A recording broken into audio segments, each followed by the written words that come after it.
abogados, personal de servicio público que nos acompañan el día de hoy en la inauguración de este programa de formación continua en derechos humanos y sistemas de protección integral. En esta ocasión damos inicio con el programa de formación asistiendo a este primer módulo que tiene como temática los derechos humanos, evaluación y fundamentos. Este módulo ha sido diseñado con una metodología integral que abordará puntos específicos respecto a la conceptualización y el trasfondo y evolución de los derechos humanos que nos servirán como base para comprender e integrarnos al resto de la cursada. Sin más que añadir por mi parte, voy a ceder la palabra a el director de la página web Jurisprudencia Constitucional y Derechos Humanos, que en esta ocasión se encuentra organizando este programa formativo. Doctor Mirko Durán, tiene la palabra. Muchas gracias, Jessica. Muy buenas noches al doctor Eduardo Jiménez. Gracias por su asistencia, por su colaboración y aporte. Yo creo que va a ser de gran ayuda todo el conocimiento que nos va a impartir el día de hoy. Asimismo, darles las buenas noches a todos ustedes, a todos los participantes, abogados, estudiantes, funcionarios y personas particulares que también están presentes, no solamente funcionarios y abogados. Decirles que, como indicaba Jessica, nosotros en la finalidad que perseguimos, que es el promover la educación en derechos humanos a nivel a nivel Bolivia, a nivel internacional, estamos comenzando con este curso que es respecto a la evolución y fundamentos de los derechos humanos. El doctor Eduardo Jiménez nos va a dar una ponencia magistral sobre estas temáticas como una introducción a todos los demás módulos que nosotros vamos a estar impartiendo de acá en adelante durante los 3 meses siguientes que vienen. Les damos la bienvenida a nombre también de la universidad, del rectorado de la Universidad de San Francisco Javier de Chuquisaca, del Ilustre Colegio de Abogados y de nuestra página web de Jurisprudencia Constitucional, que tenemos esa visión, como les indicaba, de impartir lo que es el conocimiento en derechos humanos, la educación en derechos humanos, con la finalidad de tener una cultura de los derechos humanos a nivel nacional y en todos nosotros, y en las profesiones que estemos y los cargos que estemos ejerciendo lo vayamos aplicando, respetando lo que es los derechos humanos a nivel nacional de todas las personas, internacional a nivel mundial. Bueno, sin más que decir, darle las gracias nuevamente a Jessica, darle las gracias al doctor Eduardo Jiménez. No me alargaré mucho y más bien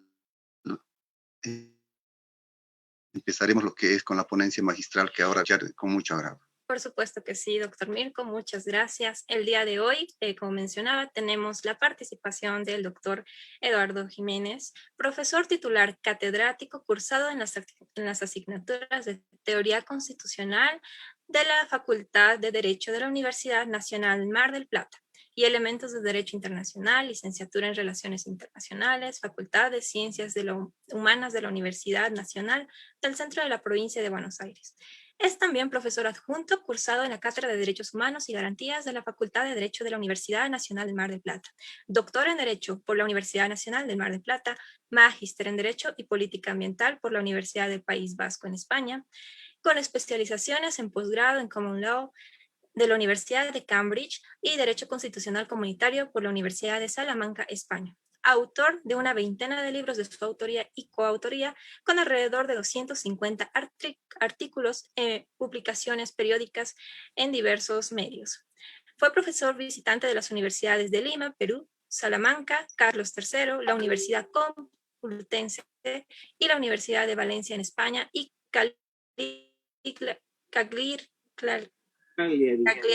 Cagliari de Italia. Se desempeña actualmente como magistrado cursado actuante ante la Cámara Federal de Apelaciones de la Ciudad de Mar del Plata. Estimado doctor, gracias por su disponibilidad y quedamos atentos a su ponencia. Bueno, ante todo lo que deseo es agradecer profundamente a las autoridades convocantes. Es un privilegio y un honor poder impartir un curso para mis colegas bolivianos y algún otro que esté en esta lista de participantes de este seminario.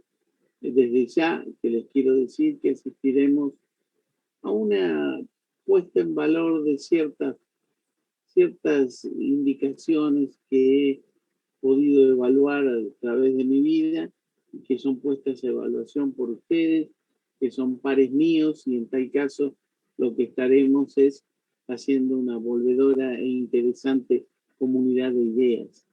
En función de ello, vuelvo y reitero el agradecimiento y voy a comenzar con mi desarrollo. Yo lo voy a acompañar de un PowerPoint para que ustedes puedan compartir y estar al tanto de algunas cuestiones que son importantes y que yo deseo enmarcar. No sé si tienen a mano ya el PowerPoint eh, a la vista, y también les digo que a lo largo de mis palabras ustedes podrán hacerme alguna consulta si lo consideran necesario. La primera cuestión es si me escuchan bien. Yo quisiera saber si se escucha bien para continuar con el desarrollo verbal. Se escucha bien, buenas noches a todos. Dicho esto, Sí, se lo escucha bien. Bueno, dicho esto, les voy a informar que yo voy a trabajar 3 módulos. El primero que va a hablar no solo del fundamento filosófico, sino también el fundamento político y el desarrollo de los derechos fundamentales. En segundo lugar, cuáles son los moldes actuales de la interpretación de los derechos fundamentales.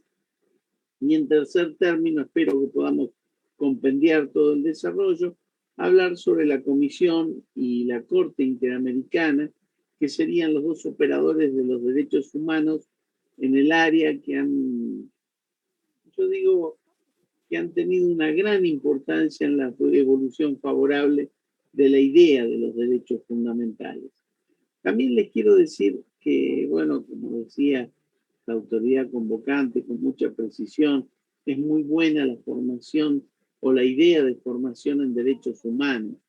Bien, ustedes deberán recordar que con las grandes revoluciones, la Revolución Francesa y la Revolución Constitucional Norteamericana, se definió un poco la idea moderna del Estado de Derecho, que gira alrededor de la idea de los derechos fundamentales. Ya decían los franceses en el artículo 16 de la Declaración Universal de los Derechos Humanos, que fue su declaración francesa de los derechos del hombre y del ciudadano. Ellos decían en su artículo 16 que una nación que no tiene los poderes divididos y los derechos fundamentales consolidados no tiene constitución. Entonces, si hoy entramos en los grandes desarrollos filosóficos del italiano Bobbio o del americano Dworkin, podemos decir que no hay país que no tenga constitución, pero hay un puñado muy limitado que tiene sistemas constitucionales en acción. Y entonces aquí debo compartir algunas ideas que ya hemos desarrollado con los profesores de la Universidad de Bolonia, en Italia, que ellos han mencionado con mucha claridad que siempre las ideas de las libertades clásicas, ya sea de primera, segunda y tercera generación, con la idea de propiedad privada, con la idea de derechos fundamentales y debido proceso, son ideas que han nacido de una minoría triunfante después de la Segunda Guerra Mundial. Y hoy hay que revisar la idea de derechos fundamentales, porque los derechos fundamentales deben vincularse más a la tolerancia, al desarrollo del concepto de igualdad, que como bien decía Vidal Campos, la igualdad es el catalizador de la idea de la libertad. Siempre decimos que la libertad como es el ámbito donde pueden ser desarrollados los derechos fundamentales. Es, decía Germán, el mar donde nadan los derechos. Claro, uno puede decir yo soy libre, pero es muy difícil entender que uno diga yo soy igual, porque la igualdad, según Bobbio, no es otra cosa que una relación entre magnitudes vectoriales. Yo debo decir, yo soy igual a alguien y en algunas cosas. Por eso la Declaración Universal de los Derechos Humanos dice que todos los seres humanos son iguales, pero ¿en qué? En dignidad y en derechos. Hay esa idea primigenia de derechos humanos, de todos y en determinado contexto, donde la igualdad aparece como un nivelador de la libertad. Decían los franceses, yo soy libre de dormir en el Ritz de París o debajo del puente. Claro, si no soy igual en dignidad y derechos, algunos podrán elegir y otros necesariamente van a tener que dormir por debajo del puente. Por eso hablar de derechos humanos o de derechos fundamentales, yo les voy a aclarar este tema de la definición. Todos hablamos de derechos humanos y esta no es otra cosa que una definición tautológica, porque ¿qué otros derechos podemos hablar que no sean del hombre? Hoy hablamos de derechos de animales y plantas, pero todo eso es porque esos seres no humanos interesan al ser humano. Y entonces por ahí es que nacen las prerrogativas. Pero hablando de los derechos fundamentales, decimos derechos humanos son en realidad los derechos fundamentales de los seres humanos. O sea, derechos humanos es una definición tautológica que remite a aquellos derechos más importantes que tenemos las personas. Vamos a ver en qué condiciones y por qué razones. Los españoles han optado por decir que derechos humanos son los de las convenciones y derechos fundamentales son aquellos derechos humanos que los franceses han regulado en su constitución.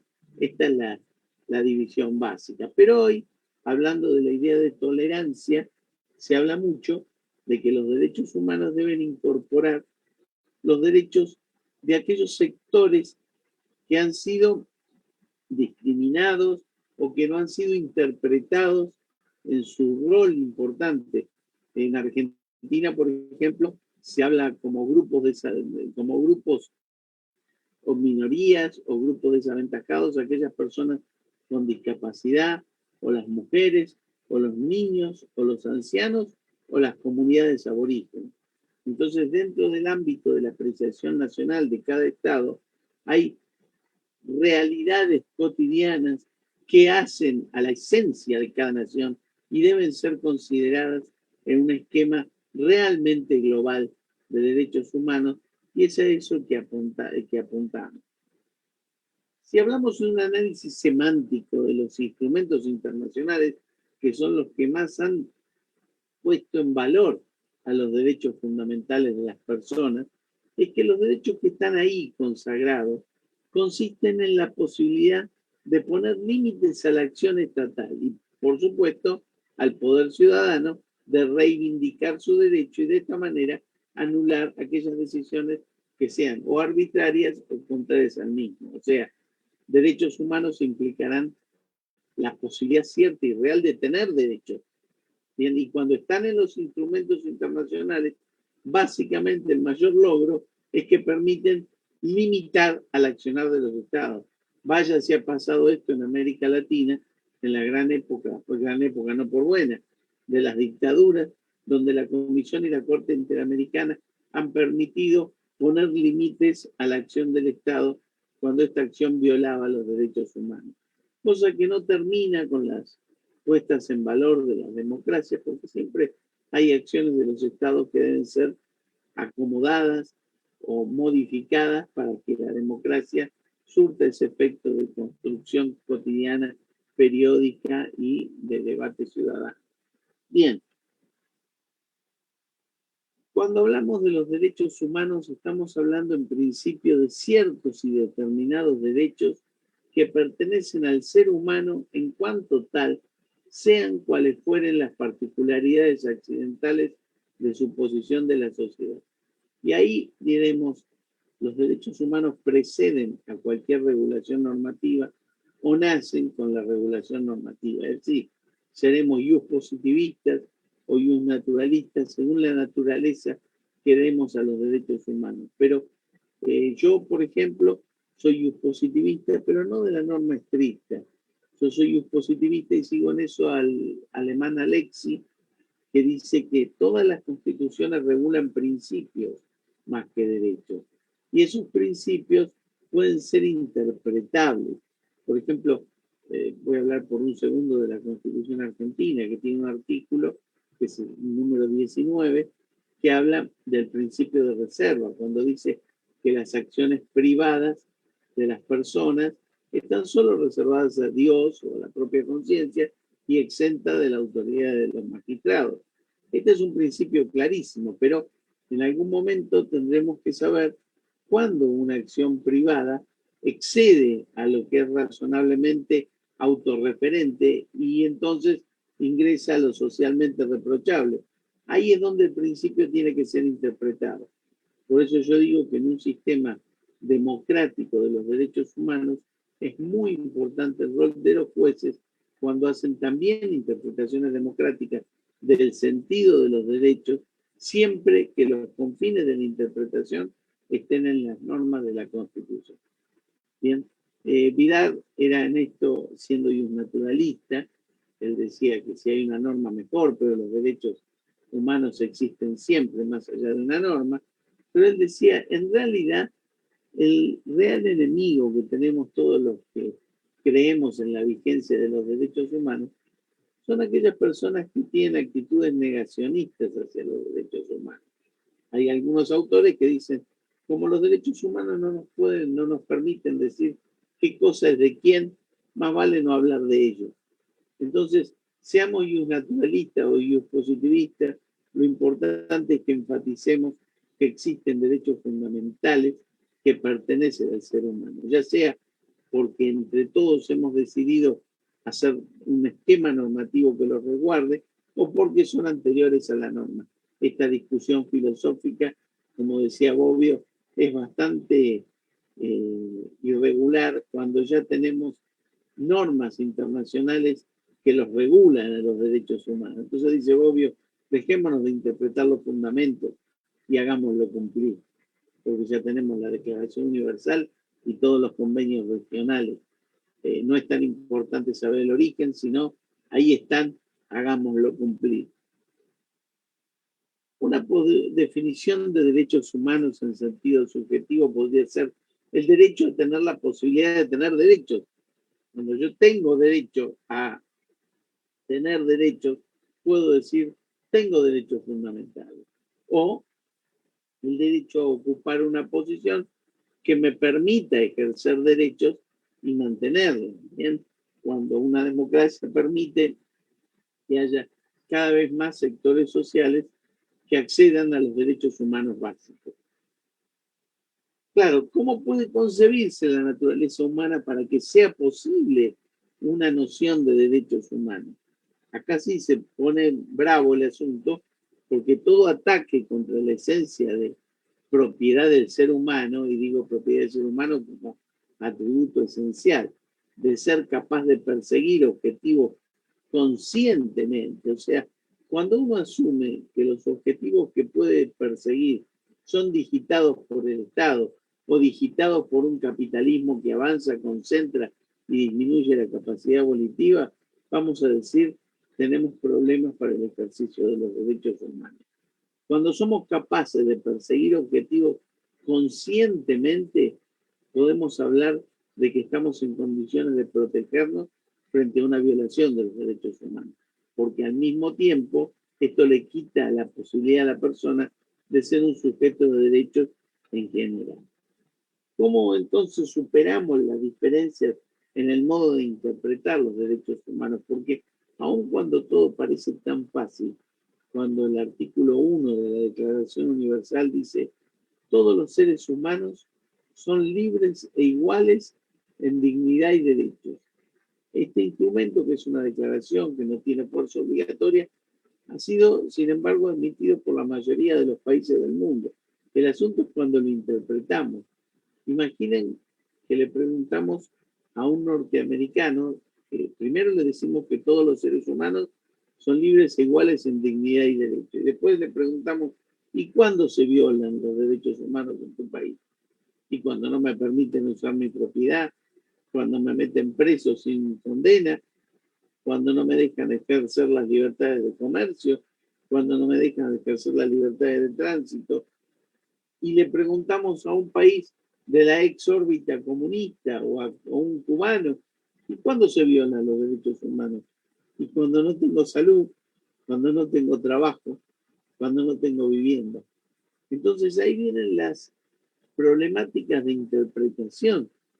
¿Cómo superamos las diferencias en el modo de interpretar los derechos humanos? Tenemos que resaltar en forma prioritaria que aunque los derechos humanos se derivan de la naturaleza humana, que es inmutable, que el ser humano es digno y tiene libertades, su determinación tiene que tener en cuenta que esta naturaleza del ser humano está inserta en diferentes situaciones históricas y étnicas. Entonces, cada país tendrá el margen de apreciación nacional para definir, dentro de un margen básico, cuándo hay violación de derechos humanos. Y tendrá que ver con cómo está esa sociedad. Ahí abajo de la frase que yo marqué en el PowerPoint, hay una tapa de un disco, de un vinilo, de un grupo argentino que se llamó Sui Generis, que ahora ya está separado. Fue un grupo que se disolvió en el año 75, en los prolegómenos del golpe militar que se dio en Argentina tan cruento en el 76. Y ese disco que salió en ese último año, ya empezando la dictadura, se llamó Pequeñas anécdotas sobre las instituciones. Y ellos iban rescatando en cada canción lo que iba a venir en la dictadura. Las increíbles aventuras del señor Tijera por la censura, el show de los muertos por los desaparecidos, en fin, un disco que dio que hablar, pero claro, el disco relataba lo que hacía en el camino que estaba una sociedad democrática ya casi invadida por el esquema dictatorial. ¿Cómo superar esto? Yo digo que jamás vamos a llegar a una formulación definitiva de los derechos humanos, sobre todo si están fundados sobre la naturaleza humana, porque la naturaleza humana tiene características cambiantes en cada país, en cada nación, en cada momento, de modo que es necesario reflexionar acerca de cada interpretación que se nos propone para juzgar si cumple o no con las exigencias de la naturaleza humana, pero en la situación dada. Bien, seguramente en Bolivia tienen particularidades que son propias de su sociedad y que hacen a la vigencia de los derechos humanos y no pueden serle desarticuladas porque algún iluminado europeizante decide que eso es una violación a los derechos humanos.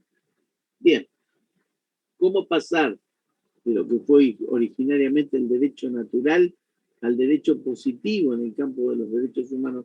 Porque todos nos vamos a sentir mejor cuando decimos que somos libres, pero hay una constitución que nos garantiza la libertad.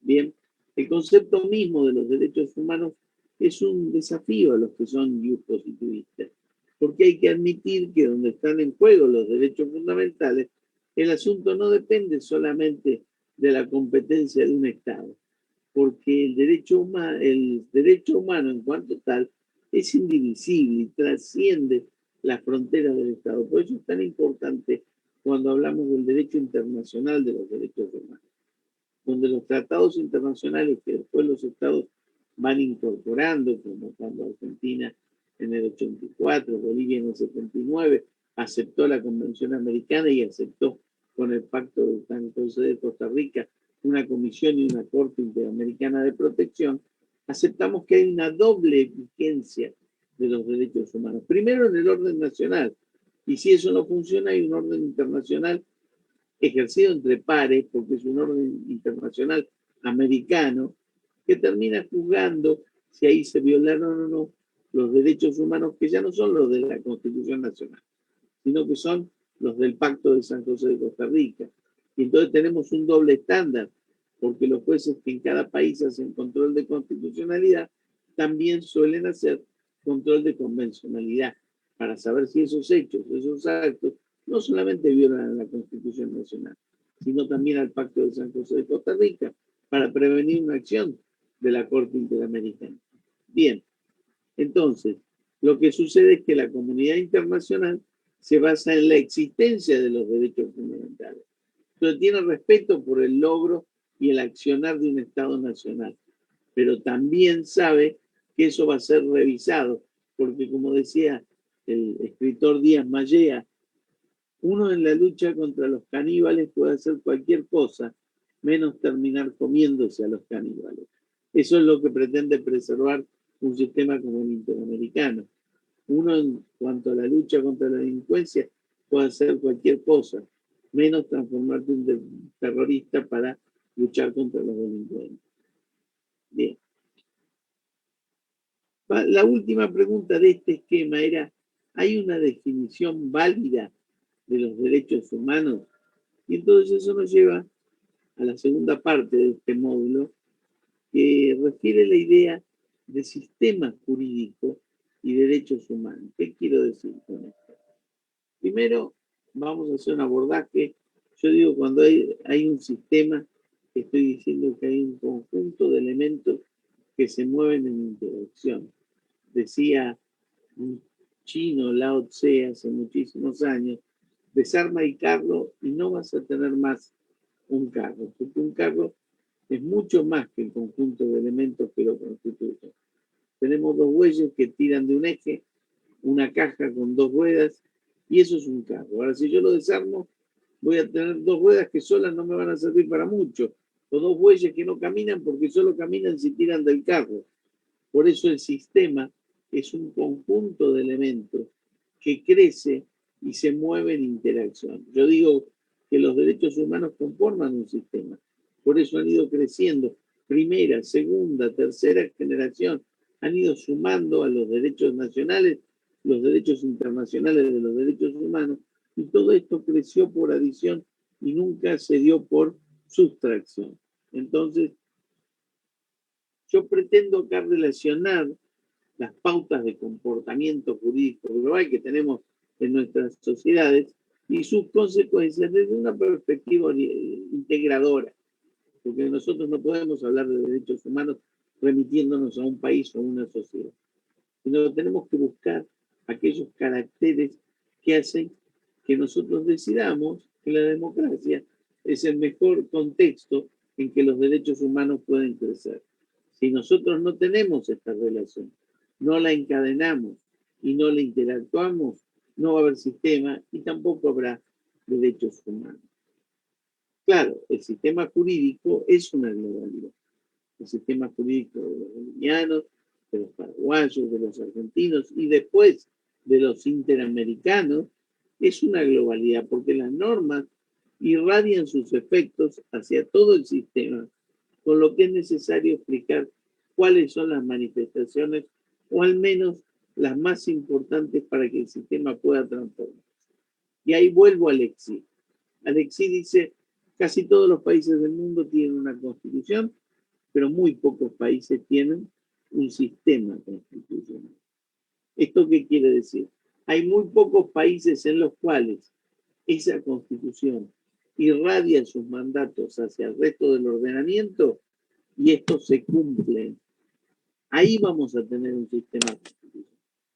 Argentina hoy tiene una constitución, pero tiene un desarrollo institucional muy trabado, muy complejo, que no está cumpliendo con los mandatos de la Constitución. Por eso la sociedad argentina se desgrana en ver cómo se acomoda y puede resolver gravísimos problemas que hacen a su institucionalidad. En esos caminos, ¿qué es lo peor? Lo peor es creer que estamos en un real sistema constitucional porque tenemos una constitución, pero tenemos que tener una constitución que funcione, que aloje los derechos humanos y que los imponga. ¿Bien?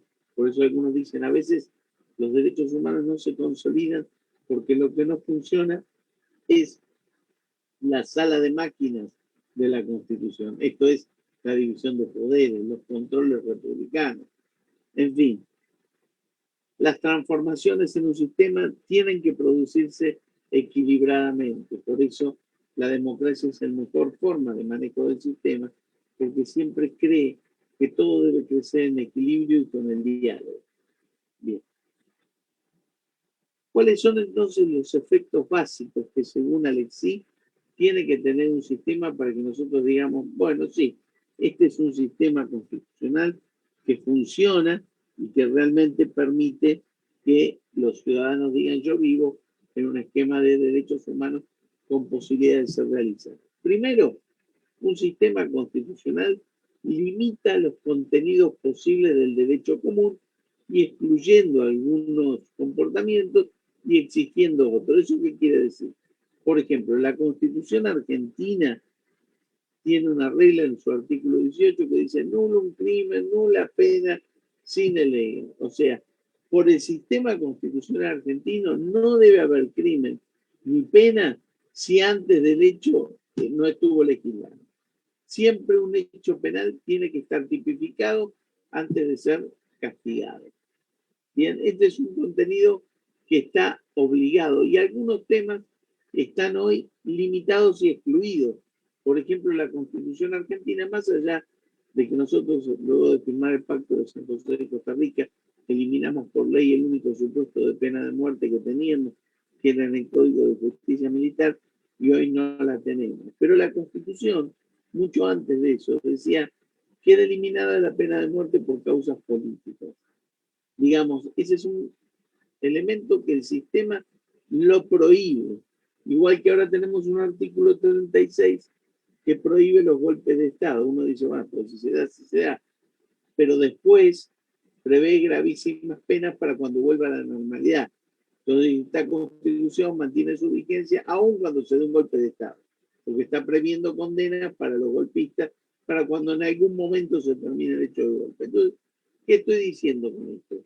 Que un sistema jurídico de derechos humanos que se precie de tal tiene que decir qué se puede hacer y qué no se puede hacer, con claridad. Bien, con esto hay que asumir que nos encontraríamos frente a un sistema que está materialmente determinado por la Constitución.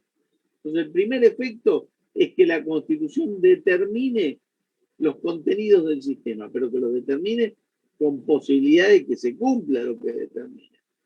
El segundo efecto, ¿cuál es la determinación que la Constitución provoca? Porque algunos de ustedes seguro me podría hacer una pregunta, ¿para qué tenemos Código Civil, Código Comercial, Código Rural, Minero? Si lo único que tenemos que saber es qué dice la Constitución que se puede y qué dice que no se puede. Lo que pasa es que la Constitución determina principios y esos principios son interpretables para después hacer las leyes de fondo y de forma. Bien, por ejemplo, nosotros tenemos en nuestra Constitución en la Argentina un artículo 17 que dice la propiedad es inviolable. Con ese artículo se ha hecho un código civil y un código de comercio sobre la base de la idea de la inviolabilidad de la propiedad. Pero también tenemos un artículo 75 y 19 que dice que las comunidades aborígenes argentinas son preexistentes y tienen el derecho al uso de la propiedad comunitaria de sus tierras. O sea que también la Constitución exige la propiedad, convoca, expresa y les da a las comunidades aborígenes el derecho a la comunidad, a la propiedad comunitaria de sus tierras. Entonces, la Constitución como principio establece ciertas reglas que al ser interpretadas definen lo de cada quien. Por supuesto, con la interpretación judicial y el dictado de las leyes se van completando los espacios de interpretación que siempre deben seguir al mandato constitucional. Entonces, esto quiere decir que el sistema jurídico, además de determinar todo lo que se puede y no se puede, tiene un carácter abierto, porque desde la interpretación nosotros podemos acomodar ciertas cláusulas constitucionales que si no serían un problema. Nosotros tenemos en la Argentina un artículo 25 que dice el gobierno federal promoverá la inmigración europea, porque en 1853 se pensó que la mejor inmigración era la europea, y aún así fallaron los constituyentes, porque Alberdi y nuestros otros constituyentes, Alberdi no fue constituyente, pero fue el numen de la Constitución, creían que la que había que traer era inmigración europea del norte, ingleses, alemanes, suizos, pero vino la inmigración europea del sur, italianos, españoles, que nos hicieron así como somos, para bien o para mal. Hoy los jueces, ¿qué hacemos cuando tenemos que interpretar el artículo 25? Y leemos, el gobierno federal fomentará la inmigración útil, porque hoy inmigración boliviana, paraguaya, y brasileña muchas veces es mucho más útil que cualquier inmigración europea, sobre todo en la comunidad que yo vivo, en la ciudad de Mar del Plata, que es una ciudad balnearia al sureste de Argentina, en el centro este de Argentina, a 400 kilómetros de Buenos Aires. Tenemos un lugar cercano que se llama la Sierra de los Padres fundadores, y en ese lugar tenemos uno de los cordones frutihortícolas más importantes de la República Argentina, donde vienen excelentes trabajadores bolivianos, paraguayos, altamente capacitados, sobre todo en tema de la frutilla y otros frutas y verduras. Esa invitación para nosotros es útil, mejor que la europea. Entonces, el sistema jurídico tiene carácter abierto, porque la Constitución determina, dijo inmigración europea, pero nosotros no entendemos lo que quiso decir, inmigración útil. ¿Cuál es el modo de apertura? Y este es el tercer punto. Según Alexis, el sistema jurídico es abierto a la moral, al derecho, porque cuando se equilibran las competencias de ponderación, también equilibramos a partir de pautas morales. Cuando decimos las acciones privadas de los hombres que no ofenden al orden de la moral pública quedan fuera de la autoridad de magistrados, y un juez va a determinar qué acción privada está fuera. Nosotros en la época de los militares no podíamos usar barba, por ejemplo. Yo cuando entré en la universidad tenía que poner una fichita. Yo iba a dar el primer examen y me decían, Jiménez, hoy se dejó la barba. Jiménez, está así, está así. Teníamos un identikit en la universidad. Entonces hay acciones privadas que no tienen por qué ser de incumbencia de la autoridad política. Pero sí hay acciones que si bien pueden molestar, porque mi barba le puede molestar a alguien que no le gustan los tipos con barba, pero hay molestias que la sociedad democrática tiene que tolerar. Si yo soy hijo de escoceses y una vez por año decido ir con el kilt, que es una pollera, a manifestarme al centro, eso no tendría por qué afectar a nadie. Pero yo no podía, por más costumbre, por lo menos hasta ahora, ir a festejar el día del kilt desnudo, sobre todo habiendo niños.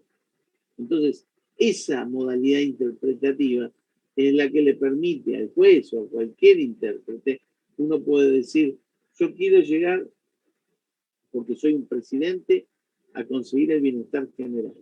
Puedo decidir hacer puentes, caminos o escuelas. Lo que no puedo hacer es todas esas cosas sin licitarlas y sin ordenadamente convocar la licitación. Entonces, ahí viene cuál es el margen de interpretación que tienen los jueces. Imagínense si yo soy un juez, porque acá cuando el juez que interpreta la Constitución trata de ver cuáles son los límites y hasta dónde puede interpretar, e imagina que sus contenidos valorativos son los contenidos valorativos que impone la Constitución. Y eso no está bien, porque eso significa lo que los filósofos del derecho dicen, es caer en lo que se llama la falacia de Hume, que es derivar de contenidos prescriptivos, no matarás, dice la Biblia, o los mandamientos, o no desearás la mujer del otro, y lo trasladamos a contenidos descriptivos. Creemos que esas son normas de aplicación general, y como yo soy católico, me permito decidir que todos deben seguir las reglas de los católicos. Si hacemos eso, entramos en una falacia como la de Hume, y entonces olvidamos que el sistema constitucional está materialmente determinado por la Constitución. Entonces rompemos esa apertura y quebramos las reglas del sistema. Van a ver por qué les digo esto. Argentina le dio a 11 instrumentos internacionales de derechos humanos la jerarquía constitucional. Esto quiere decir que son contenidos de interpretación obligatoria para los poderes públicos. Entonces ahora, cuando tengamos alguna duda en cuál es el límite o cuál es la interpretación válida de la Constitución Nacional de nuestro país, podemos recurrir a esos instrumentos para completar el marco interpretativo. Entonces, esta es la importancia de haberle dado al derecho internacional de los derechos humanos jerarquía de la Constitución. Entonces podemos, luego de todo esto, definir a los derechos humanos. Hay miles de definiciones, cortas, largas. Yo les di un artículo ahí que publiqué en una publicación argentina, que se llama así, Sistema Jurídico y Derechos Humanos, y ahí van a ver un montón de definiciones de distintos autores.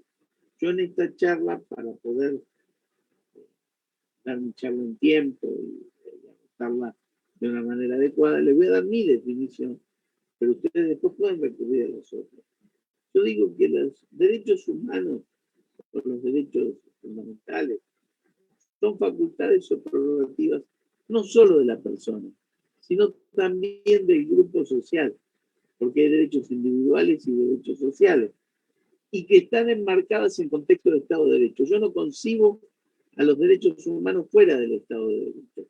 Alguno me puede decir, bueno, en alguna dictadura habrá algún derecho humano. No, ahí lo que hay es la lucha por los derechos humanos. Pero recién podemos hablar de existencia de los derechos humanos cuando tenemos un sistema democrático en marcha. Entonces, los derechos humanos son facultades o prerrogativas de la persona o del grupo social que enmarcada dentro del contexto del Estado de Derecho, que regulan, digo regulan y no reconocen, porque al ser positivista siempre digo que estas potestades son reguladas por la ley o por la Constitución, no reconocidas por estar de antes. Pero ustedes podrán optar según su filiación filosófica, regulan la dignidad y la existencia misma de la persona humana. Y le agrego algo más, permitiendo a sus titulares exigir de la autoridad respectiva la satisfacción de sus necesidades básicas que allí está denunciada. ¿Qué quiero decir esto? Lo que decía Vidal Campos, en el siglo XXI, el verdadero nombre del derecho se llama garantía.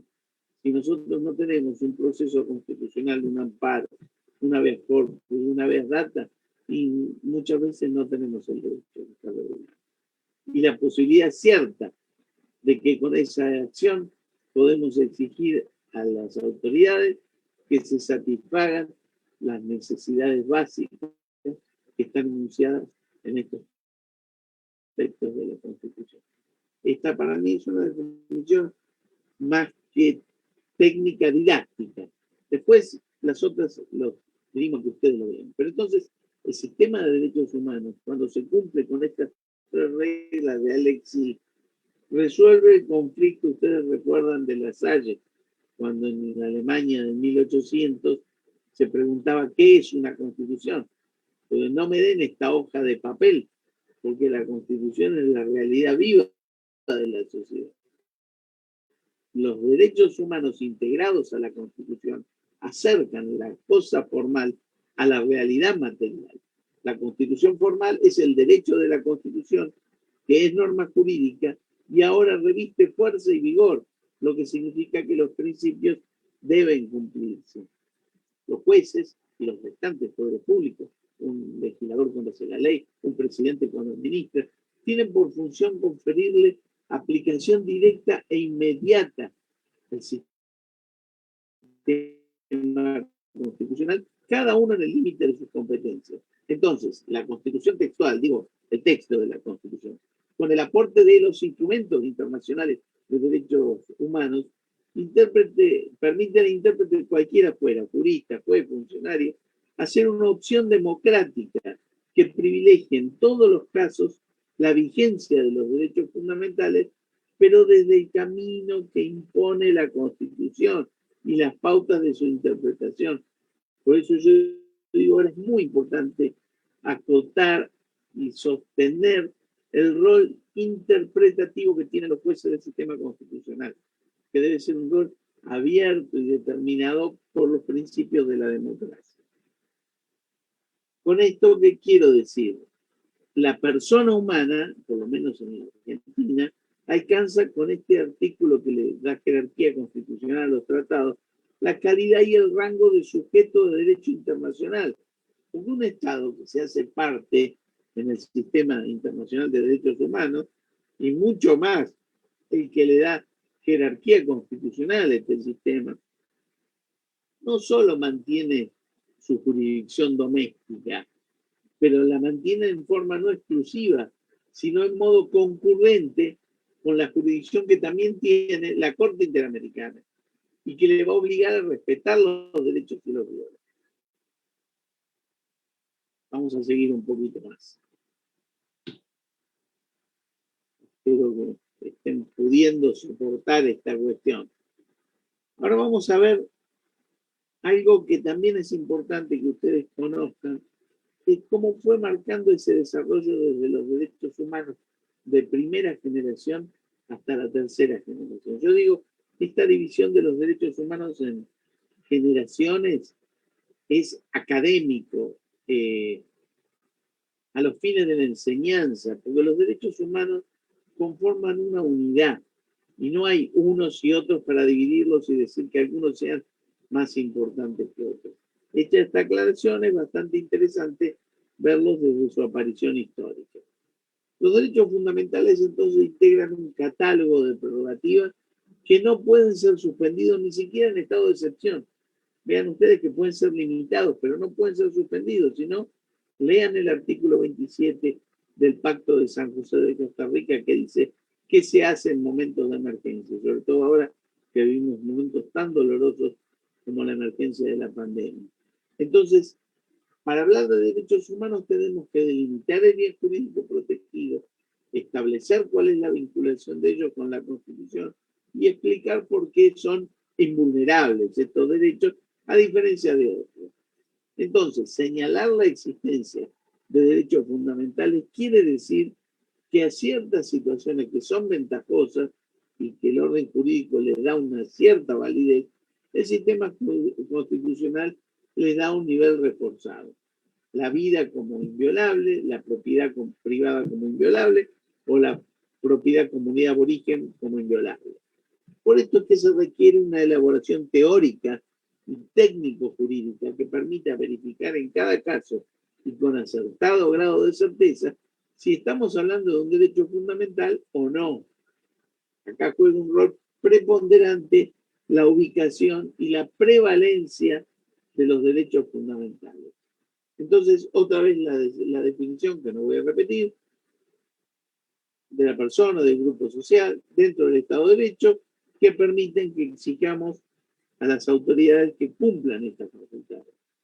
Entonces, los derechos humanos debidamente integrados al orden constitucional, o mejor aún, alumbrándolo desde el vértice, hacen a principio de unidad y coherencia del orden, constituyéndose en la parte fundamental de la ética de nuestro tiempo. Hablar de generaciones históricas es hablar de tres modalidades de aparición de los derechos. Los de primera generación nacen con un carácter instrumental e individualista, las libertades individuales, porque nacen con el capitalismo incipiente. Recuerden David Ricardo, Hume, los clásicos de la economía liberal, que decían que bastaba con un Estado que se limite a las funciones básicas y que garantice las libertades de los seres humanos para contratar, para deambular libremente, para garantizar sus derechos civiles y penales. Claro, esto se basaba en un nivel de no injerencia y autolimitación. Yo no voy a extenderme demasiado, pero acá se creía en la idea de mercado, que es el lugar donde mágicamente se juntan la oferta y la demanda sin la aparición de ningún otro factor distorsivo.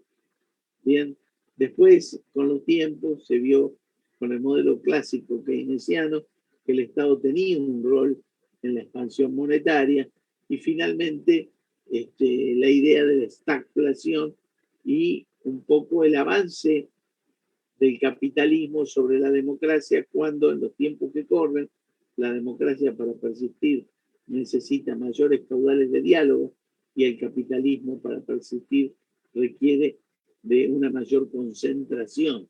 Entonces ahí hay un estándar de conflicto y en donde se genera una posibilidad de que no podamos entender a los derechos humanos como se creían en esta primera generación. El Estado en la primera generación asume una actitud de vigilancia en términos de policía administrativa y con lo cual estos derechos se corresponden con la fórmula político-jurídica del Estado liberal que sublima la posición del individuo frente a los posibles avances del Estado. En su momento eso no estaba mal. Bien. Se instituyen por eso acá los derechos civiles y políticos de la persona, lo que llevó a la necesidad de atención por parte del Estado frente a lo que era la autonomía personal. Se positivizó un bagaje jurídico que antes era derecho natural.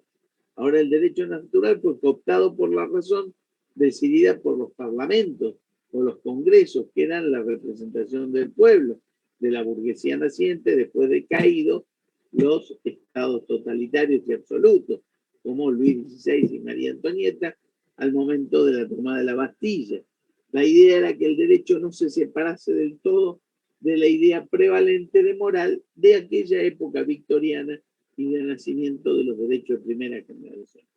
Los derechos de segunda generación nacen como consecuencia del desgaste de la ideología liberal individualista y el sistema económico propuesto como el capitalismo. Ustedes saben que promediando la Primera Guerra Mundial y con la caída de Wall Street en el 29, se rompió esa idea de que el capitalismo generaba el mercado libremente, porque había una traba que el sistema no tenía dinero, se caían las empresas levantadas por las ideas de la bolsa y la cotización en bolsa, y parecía que los comunistas iban a llevar su premio diciendo que el capitalismo creaba el germen de su propia destrucción. Ahora lo que sucedió es que apareció John Maynard Keynes, que dijo, para que la rueda empiece a andar, primero, el Estado tiene que hacer algunas cosas que el empresario no puede hacer, que es dar vacaciones pagas, salud, vivienda y garantía jubilatoria. Y por otra parte, entonces, frente a esos conflictos, el ciudadano trabajador, cuando quiere conflictuarse, no se hace comunista. Va al contexto de la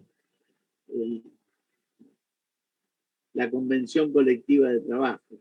Al nacer la convención colectiva de trabajo, donde los trabajadores y empleadores determinan las condiciones de trabajo, se evitó que un montón de trabajadores vayan hacia el comunismo. Entonces, a Keynes lo odian los comunistas porque evitó el colapso del capitalismo, pero también lo odian los capitalistas porque él inventó la inflación.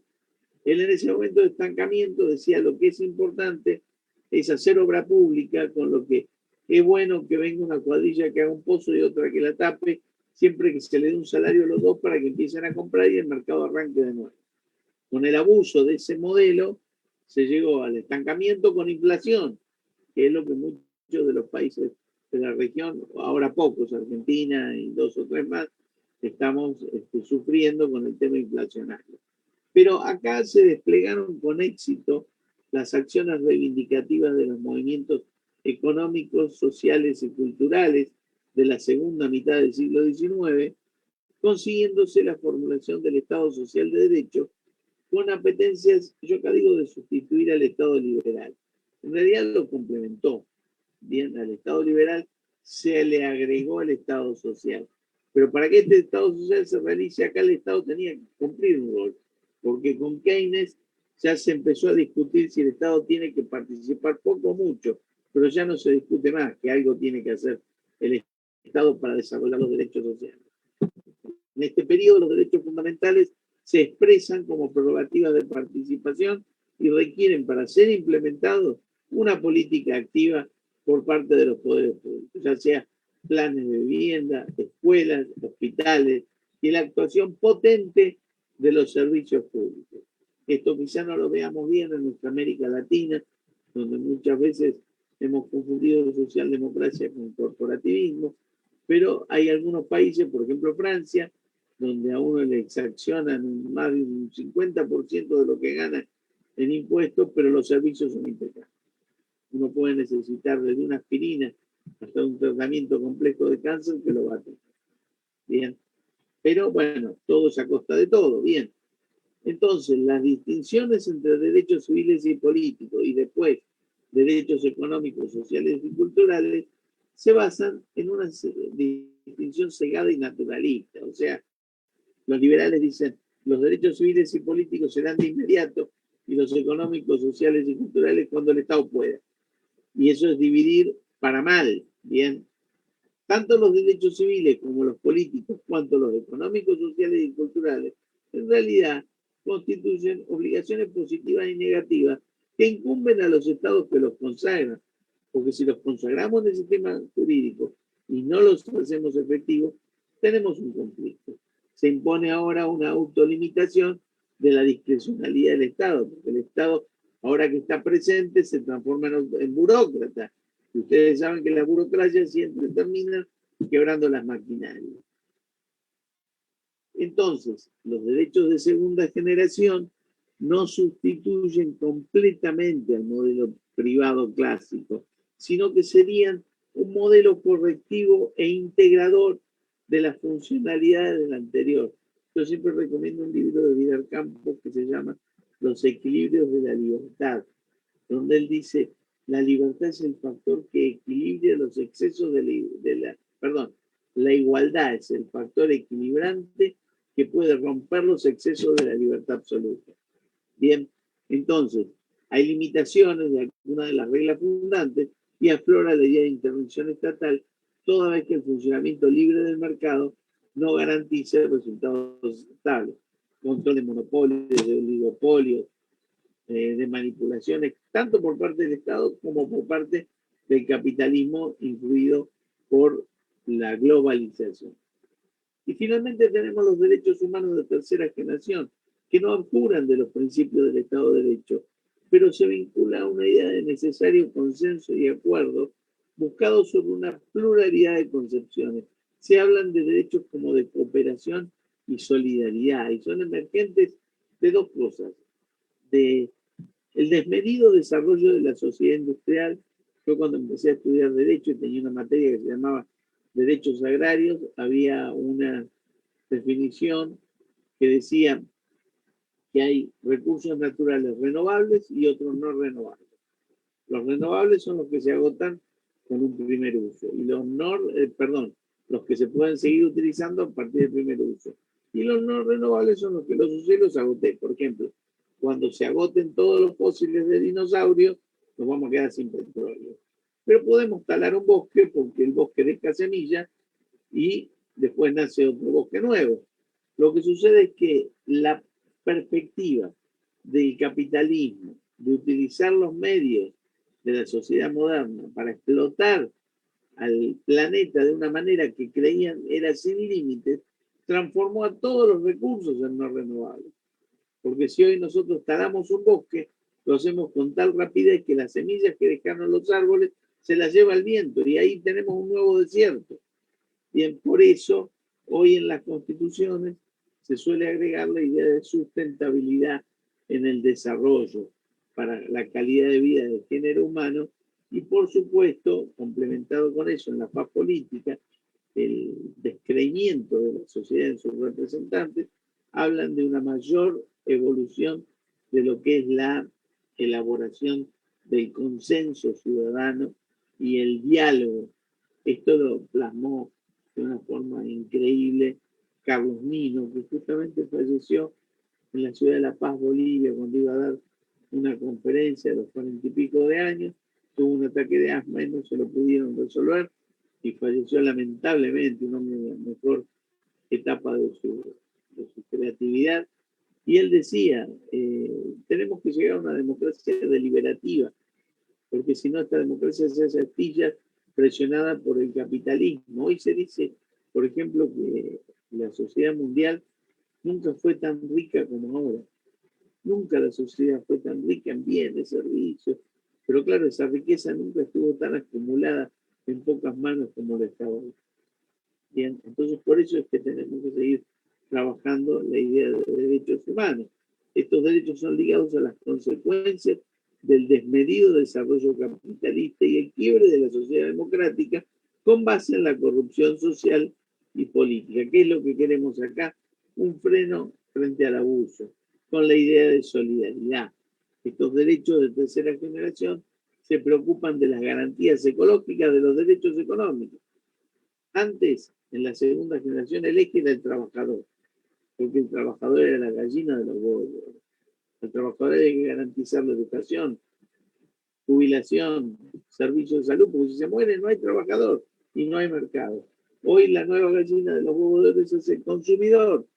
Por eso en el mercado de consumo hay que garantizarle al consumidor la libertad de elección, la buena fabricación de los productos, etcétera, etcétera. Como conclusión de todo este proceso, las diferencias entre categorías o tipos de derechos fundamentales no alcanzan a desdibujar su esencia y sistémica unidad conceptual, porque todos ellos están escritos a través y a partir de la idea de dignidad de la persona humana. La regulan, la describen y la protegen. Con esto podemos afirmar la juridicidad de todos los derechos fundamentales y que una vez consagrados se encuentran necesariamente interrelacionados y son interdependientes entre ellos. Y ese alguien tiene un derecho o un deber fundamental solo cuando una norma jurídica lo instituye o lo establece. Sus beneficios u obligaciones exceden a la persona para vincular la sociedad en que ella se inserta.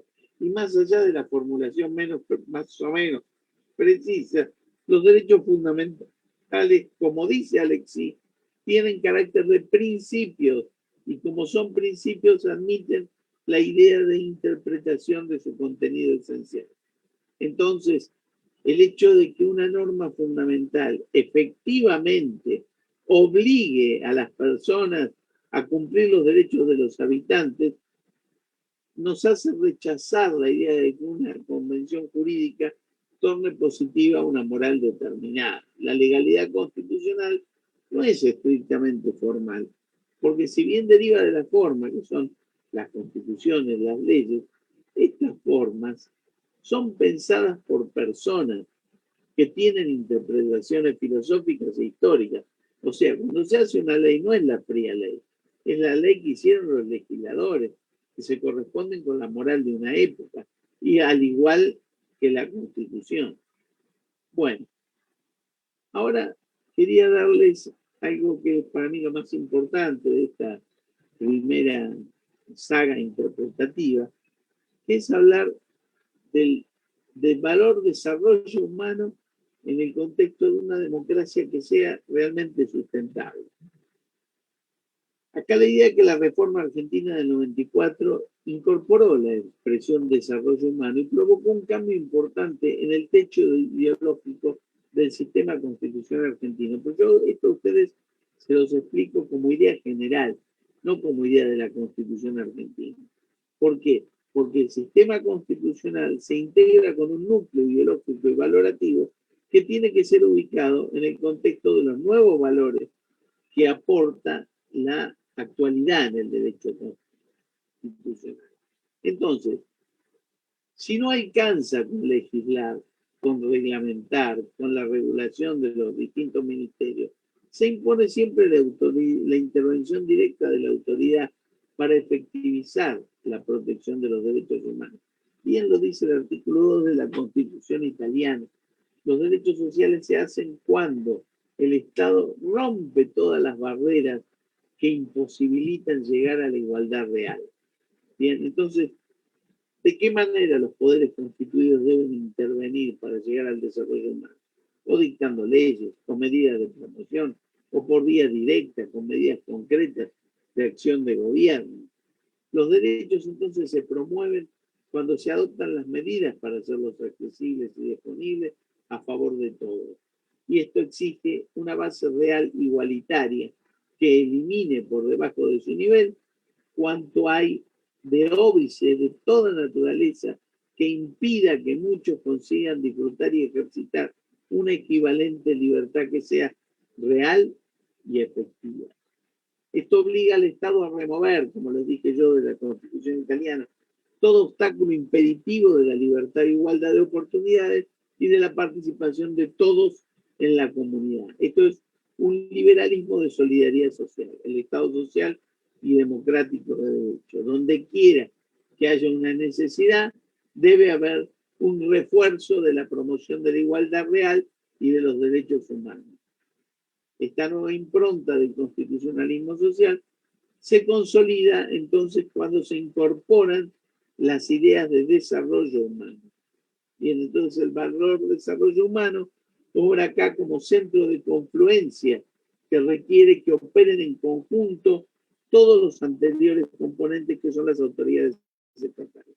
El desarrollo humano entonces importa una idea de evolución progresiva hacia un techo de las condiciones de vida que se va elevando y que tiene que concretarse en una tendencia creciente hacia la satisfacción de las necesidades que hacen a la igualdad y a la dignidad de la existencia de la persona humana, sin olvidar la idea de calidad de vida que va a surgir de las condiciones de cada realidad social.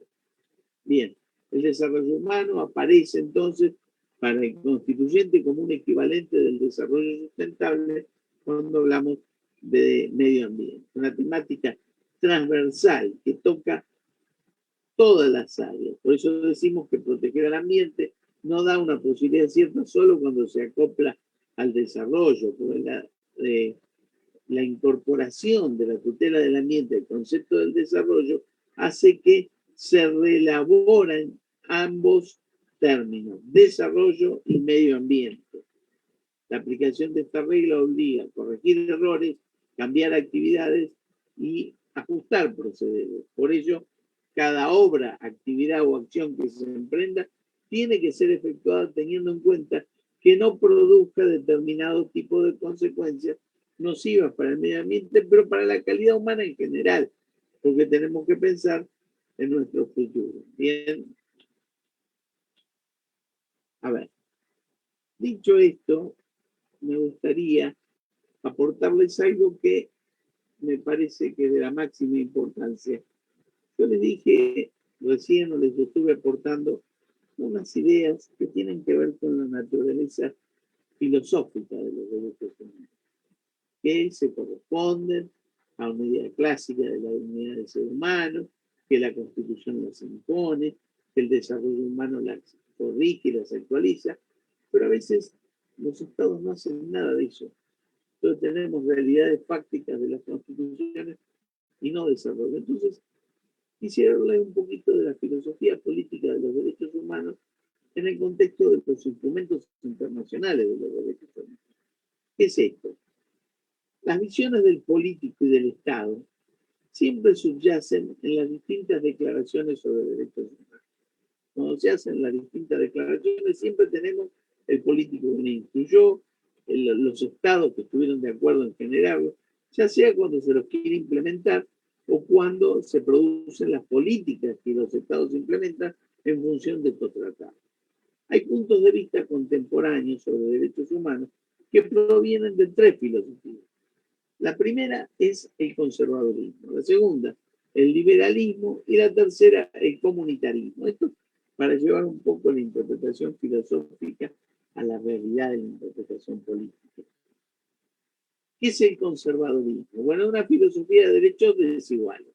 Raramente un tratado de derechos humanos va a ser abordado como esta filosofía, porque los tratados de derechos humanos se basan en la idea de igualdad. El conservadurismo dice, bueno, somos desiguales y el que pueda más, que le vaya mejor. A cada quien según sus competencias, no según sus necesidades. El liberalismo, en cambio, plantea una base filosófica para la igualdad de derechos que da importancia al bienestar del individuo con impacto en la promoción de los derechos humanos. El liberalismo dice, bueno, tenemos que lograr un bienestar y un desarrollo de los derechos humanos. Esto tuvo impacto en el Pacto Internacional sobre Derechos Civiles y Políticos de las Naciones Unidas, porque esta filosofía se extiende al derecho de igual beneficio material y en esencia cubre básicamente los derechos civiles y políticos, aun cuando haya diversas acepciones del liberalismo, de las cuales no vamos a hablar. El comunitarismo es una idea más extrema que se opondría a la del conservadurismo. La filosofía pone énfasis central en algún grupo, como en alguna clase, o el pueblo de esta nación, no sé, cuando estaba el comunismo era el Estado trabajador, otros grupos son determinados elementos, en realidad el marxismo prevé una sociedad sin clases, pero hasta que ello ocurriera estaba la única clase que era la clase trabajadora. Esto tuvo impacto en el otro pacto, en el Pacto Internacional sobre Derechos Económicos, Sociales y Culturales. La división aparece al momento de determinar sobre qué grupo se va a dar la unidad de análisis. Por ejemplo, si hablamos de clase socioeconómica única, bueno, el marxismo. Y pueblos de una nación, el socialismo no marxista. En estas caracterizaciones los derechos surgen como una respuesta a situaciones particulares, porque, claro, se juntan Naciones Unidas, ven la situación en área y tratan de hacer un convenio. Son demandas a instituciones específicas para que sean eliminadas ciertas amenazas y privaciones objetales. Por ejemplo, la Convención contra la Eliminación de todas formas de discriminación y maltrato contra la mujer. Tiene una cuestión específica sobre un grupo desaventajados. De ahí que sea posible efectuar un reconocimiento universal de derechos y al mismo tiempo que existan desacuerdos sobre los fundamentos filosóficos de esos derechos. Porque lo que dicen los autores que trabajan esto, dicen, bueno, nosotros podemos, desde una posición liberal o comunitaria, hablar de los derechos del niño, aunque los marxistas y los liberales van a tener distintas formas de atravesar la corrección de los derechos del niño. Por esta razón, muchos autores destacan la promoción y protección de los derechos humanos antes de considerar sobre cómo ubicar los derechos dentro de la filosofía. Lo que dice Bobbio, tenemos derechos económicos y sociales a realizarlos. Dejémonos de pensar a qué afinidad filosófica se contextúa. Tenemos tres perspectivas. La primera, las actitudes de cada uno van a seguir siendo las mismas. Liberales y comunitaristas se convierten en conservadores en lo que respecta a su política exterior. Claro, países que pueden estar tratados liberales o comunitaristas, cuando quieren hacer un negocio, que venga a China y diga no hay más vacunas, porque no las puedo dar. Punto. En ese momento se transforman en conservadores porque tienen que estar con su pueblo, porque deciden que hasta acá llegamos. Este análisis conduce al juicio crucial entre liberalismo y marxismo restringido, donde cada uno busca sostener su base de poder. Con la caída del marxismo se acentúa la concentración capitalista a sus máximos exponentes y las concentraciones liberales que intentan mayor diálogo y participación. Para concluir esto, es claro que los tratados sobre derechos humanos rechazan la idea conservadora, esto de la desigualdad y mantenerla como ideología oficial para la comunidad internacional. El conservadorismo es en esencia entonces una filosofía de la imperfección que se mueve sobre la desigualdad de los individuos y sobre la imposibilidad de que la persona y la sociedad cambien para mejor. Los tratados acentúan cierta versión de igualdad y buscan orientar a la comunidad internacional a un cambio radical para las condiciones mejores, buscar mayores dosis de igualdad. Por eso tenemos igualdad formal, igualdad de oportunidades, igualdad real, desde la igualdad posible hasta la igualdad utópica. Aún así, los tratados sobre derechos humanos han sido implementados, como ustedes saben, en forma plural, mayoritaria y significativa, y salvaron este obstáculo porque la práctica de los derechos demuestra que algunos valores son compartidos, como la dignidad humana. Bien, distintas partes del así llamado tercer mundo o mundo pobre practicaron diferentes concepciones en materia de derechos humanos, concibiendo una especie de melange de liberalismo, comunitarismo y conservadorismo. Puede señalarse entonces finalmente que la vigencia de los tratados sobre derechos humanos superaron las más importantes diferencias ideológicas, lo cual es bueno, pese a este baño de realidad que les acabo de pegar. Bueno, dicho esto, y siendo que ya estamos en 1 hora y 10, vamos a ver la tercera cuestión que me interesa y uno de los puntos de la tercera cuestión. ¿Cómo se hizo la protección y la promoción de derechos humanos a partir de la creación del sistema interamericano?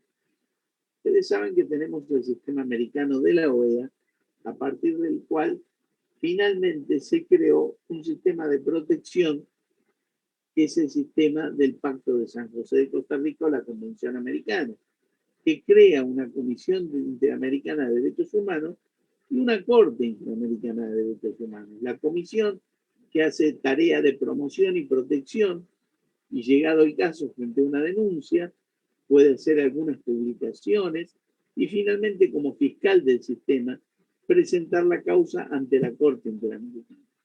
Llegada una causa a la Corte Interamericana, evalúa con participación del Estado involucrado y puede llegar a dictar una sentencia en la cual condena o absuelve al Estado. Puede tener varios elementos, pagar una indemnización, corregir el daño, y además puede generar lo que se llaman opiniones consultivas, que es algo que una Corte Nacional nada haría. Por ejemplo, si viene un ciudadano y me pregunta, usted, Jiménez, en el caso mío, ¿cómo va a fallar? Yo le voy a decir, espere que dicte sentencia. Como la Corte Interamericana es un tribunal de corte político, la Corte prefiere adelantar posiciones para evitar litigiosidad. Entonces, tanto las naciones como la Comisión Interamericana le pueden pedir a la Corte opiniones consultivas sobre cómo se interpreta tal o cual artículo del Pacto de San José de Costa Rica, lo que ha servido mucho para poder corregir ciertas cuestiones que por ahí los estados partes, por desconocimiento, podrían aplicar mal. Yo acá lo que les voy a explicar es cómo fue trabajando la Comisión Interamericana, que pese a no ser la Corte, es la que tiene la posibilidad de dictar la sentencia, ha hecho muchísimo en materia de promoción de los derechos humanos en el sector. Hablar de promoción política y protección judicial de los derechos humanos significa tanto como hablar de los principales propósitos del sistema interamericano de tutela de derechos humanos. En este contexto, el sistema regional de derechos humanos, que es el del Pacto de San José, tiende a ofrecer a los habitantes del continente mecanismos institucionales que hagan dos respuestas. Primero, que den respuesta al flagelo que fueron en su momento las cruentas violaciones de derechos humanos. Digo, las violaciones masivas, la época de las dictaduras. Y después que permitan consolidar hoy mismo la institucionalidad de las débiles democracias que tenemos en la región. O si lo quieren de otra manera, la construcción de nuestras democracias jóvenes que no tienen la fortaleza de otras democracias. A los fines específicos de proteger los derechos humanos, fue creada en la región una Corte Interamericana de Derechos Humanos, que es el principal órgano jurisdiccional del sistema y en cuyo procedimiento actúa la Comisión como fiscal del sistema. ¿Bien? Pero la realidad es que la Comisión Interamericana tuvo dos nacimientos. Cuando se establece la OEA y se crea la estructura general, debe ser el PIAC o de la propia OEA, sin base convencional, se crea la Comisión solo para la promoción de los derechos humanos. Ya les voy a explicar cómo fue esto. La Comisión nace en su momento como órgano de promoción de los derechos humanos. ¿Qué significa promoción? Por lo menos, cómo había sido pensada la Comisión Interamericana, como un organismo que recaude fondos, que haga reuniones, convenciones, seminarios, que enfatice la vigencia de los derechos humanos cuando algún Estado se lo pida. Eso es promover los derechos humanos. Se lo pensó con una misión edulcorada. Nadie pensaba que la Comisión podía hacer mucho, porque era de alguna manera decir lo bueno que es tener derechos humanos, pero en la realidad nada importante. Pero esto devino en esencial para la democratización de la región. ¿Por qué? Cuando se hizo la 9ª Conferencia Internacional Americana, en el 48, los Estados americanos aprobaron dos cuestiones. Primero, la Carta de Organización de los Estados Americanos, donde se proclamaron los derechos fundamentales del individuo sin distinción de nacionalidad, credo y sexo. Pero además, la declaración, esta Carta de los Estados Americanos es como la Carta de la ONU, pero fue de la OEA.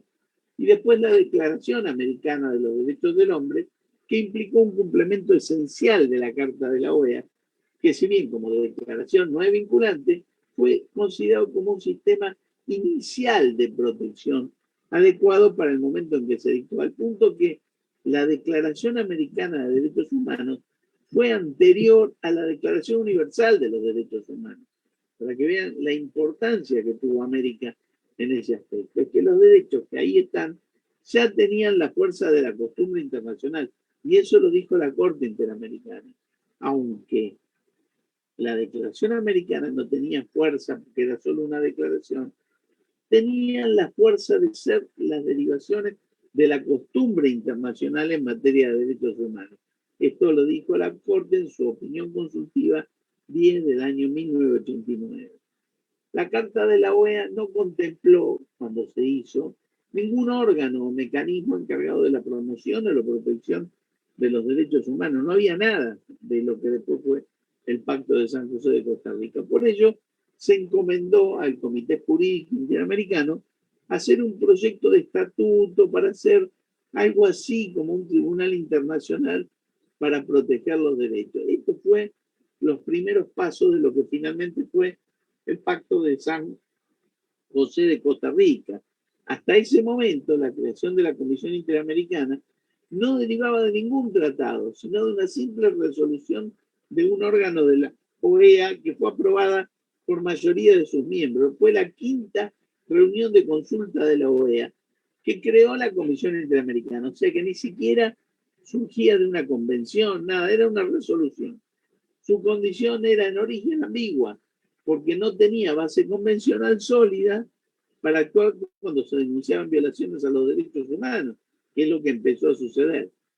La quinta reunión de consulta de la OEA la crea compuesta por 7 miembros elegidos a título personal de ternas de candidatos presentados por los gobiernos de los Estados miembros del Consejo de la OEA, que fue el que la organizó administrativamente. O sea, son 7 miembros que eran elegidos no como representantes de los estados, sino a título personal, bien por propuesta por los estados no miembros del pacto, porque no había pacto, miembros de la OEA.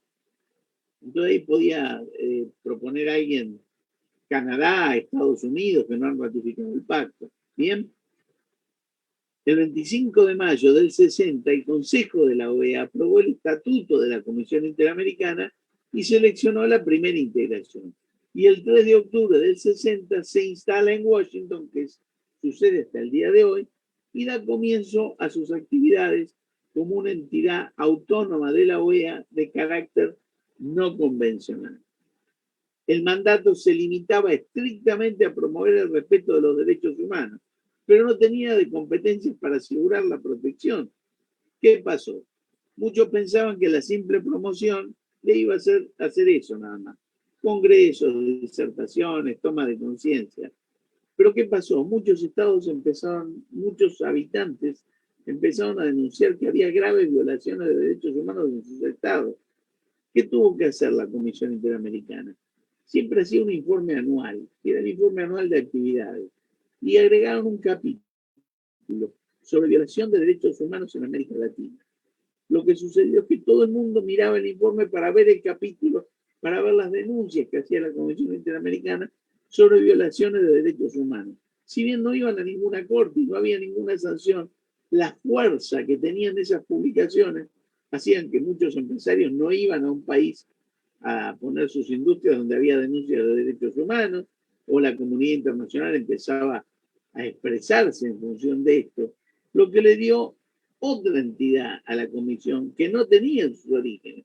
Por eso, después, en el 64, esta comisión interamericana fue enaltecida como entidad consultiva de la OEA en materia de derechos humanos. Bien, por supuesto que el problema que hoy tiene también es la escasez presupuestaria. Debido a sus acciones incesantes, la comisión fue instituida como órgano consultivo de la OEA en la materia específica de los derechos humanos. Finalmente, en el 69, en Chile, se aprueba el Pacto de San José de Costa Rica. Pero ese pacto, que volvía a crear a la comisión y ya le daba funciones de fiscal para acusar a un Estado ante la Corte, no entraba en vigencia porque los Estados no la firmaban, y sobre todo los Estados de América Latina, que en su mayoría eran Estados autoritarios. Entonces, ¿qué pasó acá?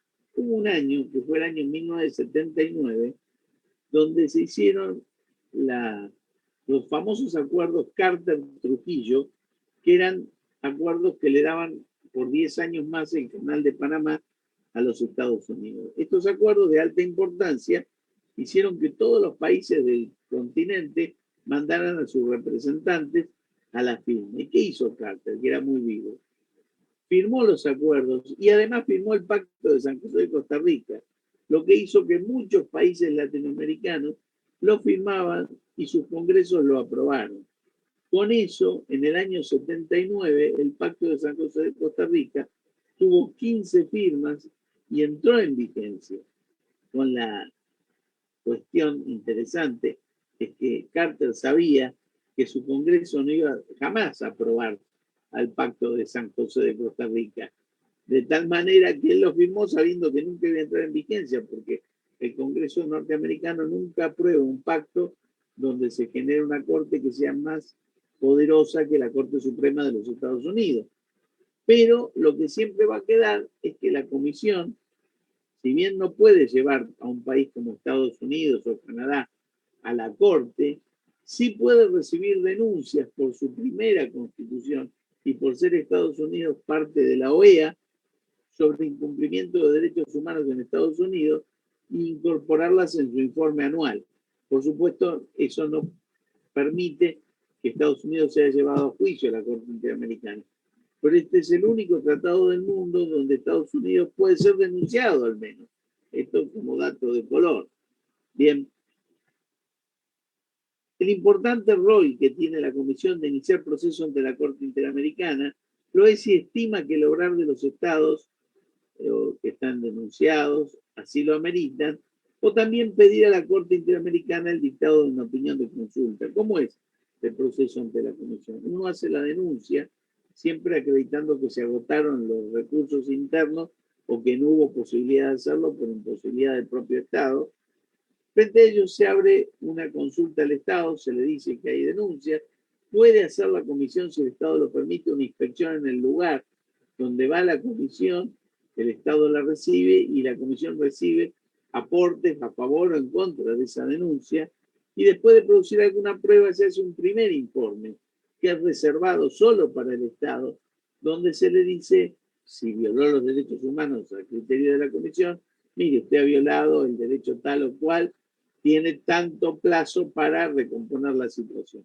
Si vencido el plazo no cumple, la comisión hace otro informe, que es público, que es el que incorpora en su libro anual. Y si aún así el Estado no cumple, ahora, por estar dentro del sistema, lo puede acusar ante la Corte Interamericana, que ya hace un juicio con una posible sentencia. Bien, de todos modos, las acciones de la nueva comisión solo pueden comenzar a desarrollarse con la entrada en vigencia de la convención en el 79. Y acá yo les marco esto para que ustedes lo tengan, porque es la 1 y 23, la 1 hora y 23 de clase. Son los roles de promoción que tiene la Comisión Interamericana. Básicamente el primero está generando una apreciación del restante, que es estimular la conciencia de los derechos humanos en los pueblos de América. Pero ha probado su alta eficacia la Comisión con sus informes justamente, porque con eso ha convocado, fíjense que cuando la Corte vino a la Argentina por las denuncias de graves violaciones, nosotros vivíamos una cruenta dictadura, pero Argentina no tuvo más remedio de dejarlos venir, y el informe fue lapidario, entre otras cosas, además de la guerra de Malvinas, que hizo que Argentina tuviera los autócratas retirarse porque no tenían más espacio político para seguir gobernando. Bien, bueno, vamos a ver, creo que esto de promoción ya está. Bueno, una cosa para que sepan, que la integración hoy de la Corte, tanto su presidenta es una mujer, como la primera vicepresidenta y la segunda vicepresidenta también es mujer, y hay 4 vocales que son varones. A todos, salvo la presidencia que le vence la gestión del 21 y la segunda vicepresidenta que le vence el 21, el resto les vence en el año 2023, donde deben hacer nuevas elecciones. Siempre los miembros de la comisión pueden estar un periodo con posibilidad de uno más, y no más, igual que la Corte. Bueno, después de esta dura reflexión, o por lo menos con bastante tiempo, quedo a disposición de ustedes para las preguntas que me quieran.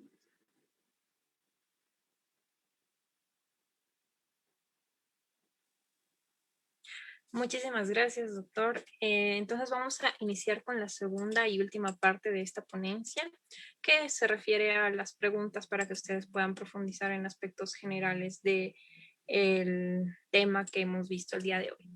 Bien, por favor, les hago recuerdo de que el link de registro de asistencia ya está disponible en el chat, así que pueden ir marcando su asistencia mientras yo voy haciendo la lectura de las preguntas correspondientes. Muy bien, estimado doctor Eduardo Jiménez, la primera pregunta tiene que ver con el tipo de definición del concepto de derechos humanos según una función, según la concepción fundamentalista. ¿Puede ahondar un poco más en ello? Bueno, mi definición de derechos humanos es una definición que abreva en la naturaleza positivista, pero no positivista de normas, sino positivista de principios. Por eso yo digo que la Constitución contiene una serie de principios que deben ser interpretados siempre desde la regla pro hominem. Por eso yo digo que derechos humanos son prerrogativas de la persona y también del grupo social que no pueden existir si no es en el Estado de Derecho y que permiten a las personas, por supuesto, regulan la dignidad y la vida misma de la persona humana y le permiten entonces reclamar a las autoridades públicas la consecución de todas las prerrogativas allí enunciadas. Por eso yo les cuento que mi definición incluye no solamente la idea de derechos fundamentales, sino la idea de garantía. Por esto de que decía Vidal Campos que en la época del siglo XXI el verdadero nombre del derecho es la garantía. También yo podría decir que derechos fundamentales son aquellos que no tienen base en otra cosa que no sea una norma, y estaría muy bien. O podría decir, derechos fundamentales son los que regulan la dignidad de la persona humana, los que reconocen la dignidad de la persona humana que es anterior a ello. Y ahí tengo las dos versiones, positivista o naturalista. Pero yo lo que quise hacer un desarrollo un poco más complejo que les permita decir qué es lo que yo puedo hacer con una efectiva definición de derechos humanos en la mano. No sé si eso te responde a la pregunta. Muchísimas gracias, doctor. La segunda Doctor, ¿puedo preguntar? Por sí, supuesto, sí, doctora Lourdes, tiene la palabra. Doctor, ¿es necesariamente tenemos que agotar la instancia nacional para acudir recién a la instancia internacional? No frente a una vulneración de derechos fundamentales. Mira, siempre el tema se trata de una vulneración de derechos fundamentales, pero vos podés tener la chance de llegar hasta la Corte Suprema de tu país y que te diga que no, o la imposibilidad de hacer eso. El sistema interamericano, la Comisión, prevé que cuando está acreditado que el Estado no permite agotar las vías internas, se acepta igual la denuncia. Por ejemplo, en la época de la Argentina, de la desaparición de personas, ese es un delito federal. Entonces los abogados tenían que anotarse en el fuero federal para recibir denuncias sobre desaparición. Pero había tanto miedo que los abogados no se anotaban y le decían a los clientes, mire, yo le llevaría su caso, pero no estoy inscrito en el fuero federal. Todavía había que recurrir a un defensor oficial que respondía al Estado y que no garantizaba la aparición o el informe sobre la aparición. En esos casos, la gente iba directamente a la Comisión Interamericana, o si ya había una sentencia en circunstancias similares de la Corte Suprema que decía que no, entonces se iba a la Comisión sin agotar. Por eso la Comisión tiene la excepción, que es cuando el Estado no permite ese agotamiento. Si no es así, vos tenés que agotar la vía interna, porque el sistema interamericano no es una apelación del Estado, sino que es una segunda opción de acción donde el denunciado es el Estado, por incumplir el Pacto de San José de Costa Rica y no su Constitución Nacional. No sé si eso es lo que quería saber. Doctor, otra pregunta. Yo presenté recursos de amparo frente a una vulneración y ocurre que el Tribunal Constitucional, los vocales de ese entonces manifestaron que mandaron en consulta, no querían presentar día y hora de audiencia de una acción de amparo. Entonces presenté nueva acción de amparo porque se trazaba mucho esa sala, no salía una fecha y hora, menos la citación a las autoridades. Entonces presenté un segundo amparo porque era más de un mes y mandaron en consulta y yo ya estaba aburrida, ya no podía, entonces desistí, doctor. Entonces ya no tengo opción. Yo creo que si no pasaron 6 meses desde ese momento, podés iniciar una denuncia ante la Comisión Interamericana en Washington, donde van a estudiar si realmente la demora fue excesiva de los tribunales que entendieron en tu caso para aceptarte la causa. El Pero plazo era solamente 6 meses, doctor. ¿Cómo? El plazo improrrogable es de solo 6 meses. Son 6 meses desde que vos tenés la última instancia en la sede nacional. O menor, si vos acreditás que no podés agotar la vía interna. Lo que pasa es que ahí quedás, si vos no entrás dentro del plazo de 6 meses y tardaste más de 6 meses, estás a la discrecionalidad del secretario de la Comisión Interamericana que te puede rechazar la presentación, porque te dice, no, esto se podía esperar y usted no tuvo la paciencia necesaria. ¿Me entendés lo que te digo? Sí, muy bien, gracias. No, por favor. Muchas gracias. Vamos a ir con la siguiente pregunta que se encuentra en el chat. ¿Cuál es la relación y evolución de los derechos humanos y los derechos de la madre tierra, doctor? Y los derechos de la madre tierra, bueno, los derechos de la madre tierra, Pachamama, si vos le preguntás a los de la escuela de Bolonia o a Zaffaroni en Argentina, por ejemplo, ellos te van a decir que la evolución es paralela. Lo que pasa es que los derechos humanos con base en la madre tierra no han sido considerados por quienes elaboraron las reglas generales y los principios de los derechos humanos basados en las ideas de libertad e igualdad. Entonces, este es un concepto totalmente distinto, los derechos humanos con base en la madre tierra, que deben ser considerados porque hay que considerar las particularidades de cada región, que tiene todo el derecho del mundo a señalar que los derechos humanos tienen esa base. Por ejemplo, cuando nosotros en la Argentina decimos que los aborígenes nacionales, que son pocos porque fueron prácticamente destruidos por la conquista argentina por parte de la que necesitaban tierra. Pero cuando decimos que los aborígenes tienen el derecho a la propiedad comunitaria de las tierras que habitan, es justamente avalado por esta idea de la madre tierra, porque el día que las comunidades aborígenes decidan utilizar las tierras desde una manera capitalista, por ejemplo, que las loteen y hagan departamentos, ya no tienen el derecho a la propiedad comunitaria, porque van a tener el derecho a la propiedad comunitaria si la utilizan conforme sus ancestrales designios basados en la madre tierra. Entonces, lo que vos me planteás es una omisión que hace que la teoría de los derechos humanos no haya incorporado estructuras basadas en las particularidades de cada región, lo que es un error y debe ser estudiado. Esto lo dice Pegoraro en un artículo que yo les voy a dejar como para consulta.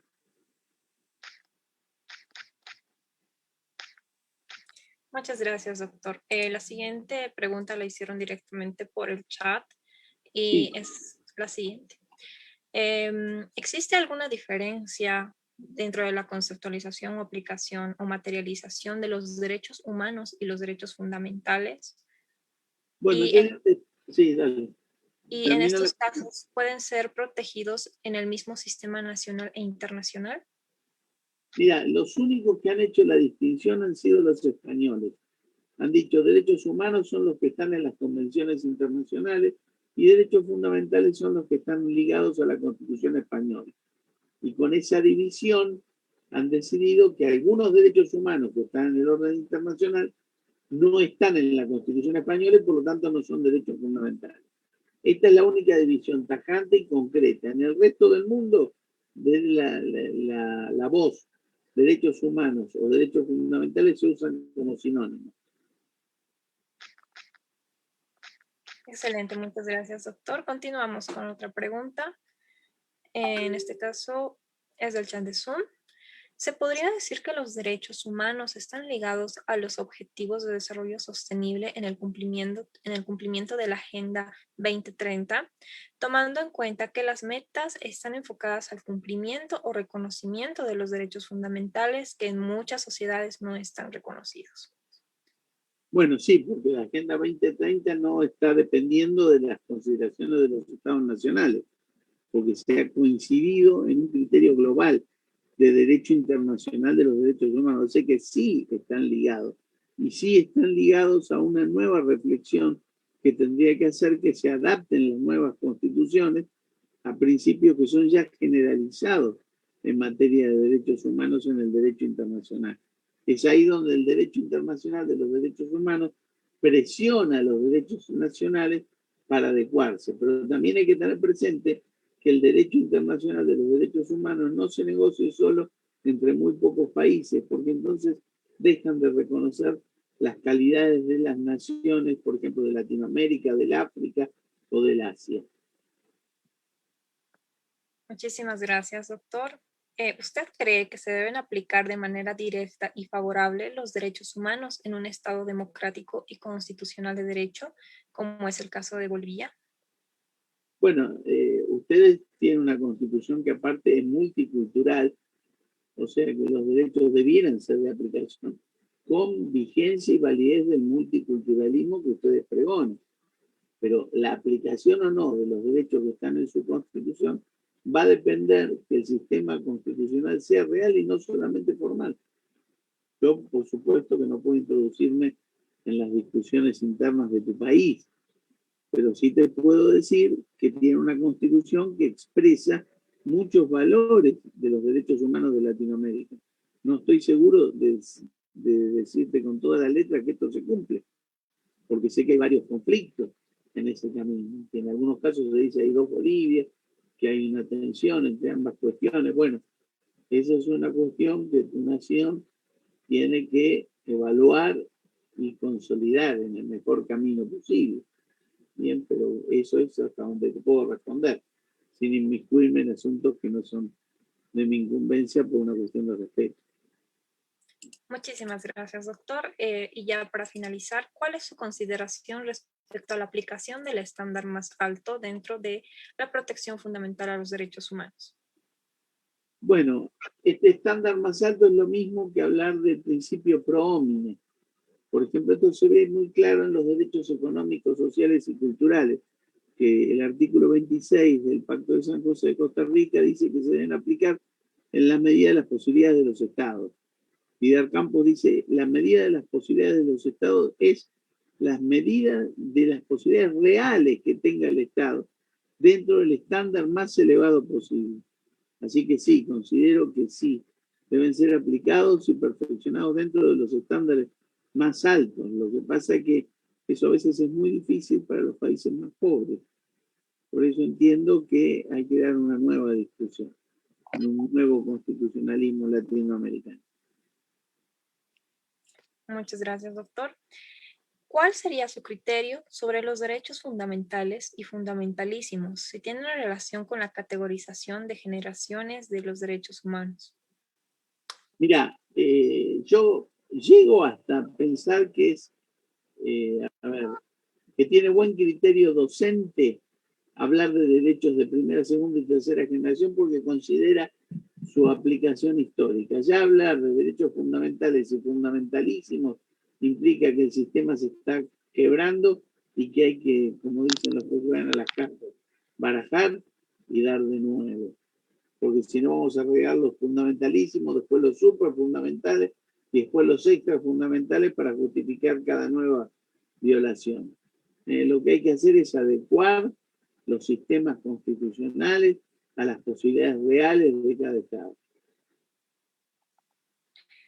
Perfecto. Y ya para finalizar, la última pregunta se refiere a lo siguiente. Estimado doctor Eduardo Jiménez, en consideración a su explicación, ¿puede usted ahondar más sobre el tipo de protección que merecen los derechos humanos? Me refiero a esto al sentido amplio de si es posible en alguna situación particular, como el caso del Estado de Derecho, o del estado de excepción que se puedan estos restringir y cuáles serían los puntos a considerar para restringirlos sin ahondar en la desprotección. Bueno, si vos me llevas a un tema que más de derechos humanos es de derecho constitucional. Vos me estás hablando del poder de policía de emergencia para la restricción de derechos. Vos sabés que en tiempos normales todos los derechos se ejercen conforme a las leyes que los reglamentan. O sea, no hay derecho absoluto porque todo derecho puede ser reglamentado. Pero también, y esto lo dice la Constitución argentina, no sé si lo dirá la boliviana, que las leyes que reglamentan los derechos no pueden alterarlos. O sea, los derechos pueden ser reglamentados, pero nunca pueden ser alterados. Entonces, las reglamentaciones van a ser más fuertes en tanto haya emergencia. Lo que pasa es que yo considero que nuestras naciones americanas, latinoamericanas, han tenido importantes tiempos de crisis. La crisis es un momento que precede al cambio. Por ejemplo, la crisis de la adolescencia, donde uno pasa de adolescente a adulto, que parece que esa crisis mis hijos no lo tienen porque no se van de casa, o la crisis de la mediana edad. Siempre es un momento culminante que precede un cambio. América Latina, por su posición que ha tenido dentro de la historia del capitalismo mundial, está en una constante crisis, porque llevando los medios de producción nunca tiene los elementos necesarios para desarrollarse en forma vinculante para mejorar los derechos fundamentales. Esto ha hecho pensar a muchos políticos que cada crisis ha resultado ser una emergencia. La crisis se resuelve con consenso y discusión. La emergencia tiene institutos de emergencia, como estado de sitio, como el poder de policía. Entonces, al haber confundido crisis con emergencia, nosotros hemos pasado de estar en América Latina en estados de emergencia consuetudinarios, donde la emergencia sigue y sigue y sigue, y nos regodeamos de aplicar institutos de emergencia y los poderes ejecutivos que exceden sus roles habituales y los consejos deliberantes o los poderes legislativos que delegan su poder en la mano autoritaria del Ejecutivo, que dice, como hay emergencia, no me queda más remedio que saltar los procedimientos ordinarios. Entonces, primero, ¿qué derecho puede suspenderse en razón de emergencia? Ninguno. Lee el artículo 27 del Pacto de San José de Costa Rica y te aclara expresamente que no pueden ser suspendidos, no pueden ser limitados. Sí pueden ser suspendidos por un tiempo razonable y determinado. Bien, esto yo te diría en estos tiempos tan duros de pandemia, donde se han suspendido los derechos, sobre todo de reunión, de circulación, de trabajar, de educación, porque vamos a la escuela virtual. Leas, mediados del año pasado, la Comisión Interamericana hizo un informe sobre la pandemia, donde recalca la necesidad de no abusar de los poderes de emergencia. Entonces estamos caminando una delgada línea que puede hacer que la democracia pierda sus perfiles, porque abusando de la emergencia se puede ingresar el plano de los derechos de las personas. Y esto no puede tener una limitación. Por supuesto que uno se da cuenta que en estos tiempos tan duros algunos derechos tienen que limitarse. Y a veces por un tiempo razonable que excede los límites normales. Pero como todo esto requiere después jueces firmes que evalúen cada caso y que vean cuándo se excede ese poder de policía de emergencia que sí se produce porque sí hay emergencia. Bien, pero nada hace que el Estado de Derecho permita vivir en la emergencia permanente. Sí, con eso creo que te dije lo que tenía que decir. Muchísimas gracias, doctor Eduardo Jiménez. Fue un placer haber tenido su participación en la ponencia de este primer módulo respecto a derechos humanos, fundamentos y evolución. Es en ese sentido que pues vamos a dar por concluida esta ponencia, no sin antes delegarle la palabra, si quiere dirigir algunas palabras a los cursantes.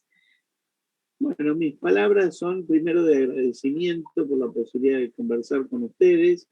Me agrada que hayan habido preguntas y posiblemente haya diferentes opiniones, pero eso es lo que hace crecer a nuestras democracias y realmente reivindico la organización en cuanto permite estos niveles de debate, de discusión y solamente espero haber aportado algo para el crecimiento y para el desarrollo, y más aún con los elementos que les aporté por escrito, para que esto quede en algo más que una mera charla, sino que, por supuesto, ustedes pueden difundir mis mails para que quien tenga una duda me la consulte. Y bueno, y a disposición para cualquier otro evento. Muy agradecido y muy honrado. Le quedamos agradecidos a nombre de la página web Jurisprudencia Constitucional de Derechos Humanos. Ahora voy a ceder la palabra al director de la página web, el doctor Mirko Durán Magne. Muchísimas gracias, Jessica. Doctor Eduardo Jiménez, muchísimas gracias por su exposición. Realmente nos ha aclarado muchos aspectos y dudas que tenemos acá, los profesionales en Bolivia y también en el exterior.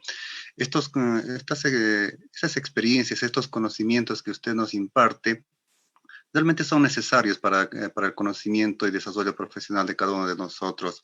Son incluso preguntas que en muchas de las ocasiones tal vez son muy sencillas, pero sin embargo las respuestas tal vez muchas veces nos complicamos. Algo muy interesante que usted dijo, que en España es el único lugar donde se divide los derechos fundamentales con derechos humanos.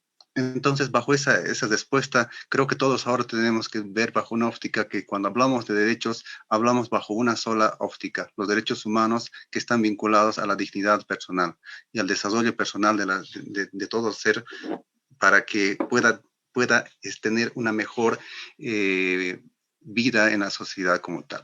Entonces, agradeciendo esta situación, nosotros estamos, esta exposición, estamos nosotros ahora queriendo seguir impartiendo lo que son estos cursos, como usted decía. Le vamos a invitar, esto téngalo por seguro, para muchos eventos posteriores, porque nuestra finalidad, como decía al inicio, es impartir el conocimiento, la educación en derechos humanos, el aprendizaje en derechos humanos.